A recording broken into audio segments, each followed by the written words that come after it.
साथियों नमस्कार। राम नाम सत्य है। मैं हूं ओम ध्यानी। गरुड़ पुराण के अनुसार मृत्यु के बाद आत्मा की यात्रा कैसे होती है? मृत्यु के बाद क्या सब कुछ समाप्त हो जाता है? गरुड़ पुराण में आत्मा की आगे की यात्रा के बारे में क्या बताया गया है, ये आपको मैं समझाता हूं।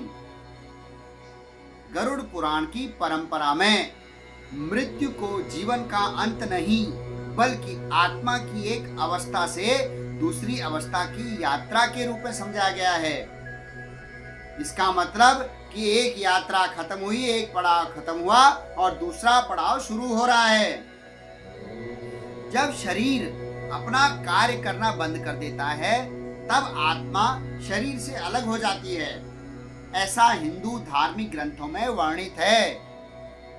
इसके बाद आत्मा की आगे की गति को उसके कर्मों से जोड़ा गया है।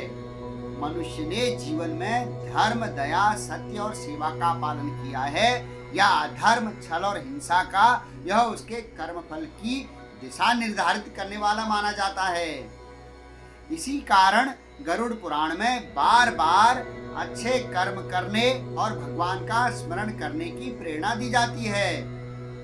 मृत्यु हमें यह याद दिलाती है कि जीवन सीमित है, इसलिए जब तक जीवन है तब तक अच्छे कर्म करने का अवसर हमारे पास है। जैसे ही सांस गई उसके बाद हम कुछ कर्म नहीं कर सकते हैं। तो जो भी है अभी है, अच्छे कर्म करिए। याद रखिए, मृत्यु जीवन का अंत हो सकता है लेकिन धार्मिक दृष्टि से यह आत्मा का और आत्मा की यात्रा का एक पड़ाव है।